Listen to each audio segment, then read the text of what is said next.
C sir గారు మన సర్కిల్లో జాయిన్ అయినప్పుడు మా సెక్షన్ షేక్పేట్కు రావడం జరిగింది. ప్రజాబాట భాగంగా రావడం జరిగింది. సార్ వచ్చేటాలకు మేమందరం భయపడ్డాం. సార్ను చూస్తేనేమో కోపంగా కనిపిస్తున్నారు, కానీ సార్ మనసులో చాలా ప్రేమగా ఉంది. ఎందుకంటే సార్ చూసి భయపడి మేము వర్క్ చకచక చేసేస్తున్నాం. అప్పుడు సార్ అన్నారు, సార్ అక్కడే నిలబడి ప్రజాబాటలో నిలబడి ఆ డిటిఆర్ మెయింటెనెన్స్ కానీ యార్డ్ క్లీనింగ్ కానీ మొత్తం కంప్లీట్ చేసిన తర్వాత సార్ అందరినీ పిలిచి బాబు ఇట్రా అని అన్నాడు. అయితే మేమందరం భయపడకుండా సార్ దగ్గర పోయి చేతులు కట్టుకుని నిలబడ్డాం. అదే మట్టి చేతులతో సార్ అందరికి చేయగలిపి అందరికీ ప్రతి ఒక్కరిని చేయగలిపి సార్ ఇంట్రడ్యూస్ చేస్తూ very good Babu, very good, I appreciate అని సార్ మాకు పొగడం జరిగింది. ఇంత ముందు వచ్చిన సార్లు ఎస్సీ సార్లు ఉన్నారు, కానీ ఇట్లా ఏ సార్ మాకు పొగడలేదు.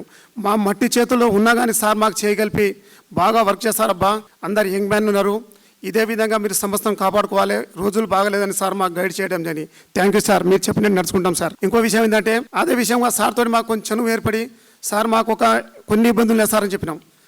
చెప్పన్నారు సార్, మాకు స్పాట్ బిల్లింగ్ టైంకి చేయలేకపోతున్నాం సార్, మిషన్లో కొన్ని ప్రాబ్లం ఉన్నాయి సార్ అని చెప్పాను. వెంటనే సార్ స్టోర్స్లో మాట్లాడి అదే ఏడి మాధవరావు సార్కు చెప్పి వీళ్ళకి ఏదో ప్రాబ్లమ్ సాల్వ్ చేయని చెప్పి సార్ చెప్పడం జరిగింది.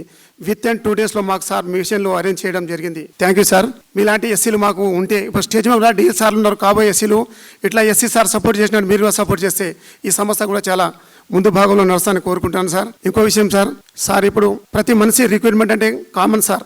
రిక్రూట్మెంట్ అయిన తర్వాత కూడా రిటైర్మెంట్ కావడం ఒక సహజం సార్. మీరు రిటైర్మెంట్ అయినందుకు మాకు బాధగా ఉంది సార్, సంతోషంగా ఉంది సార్.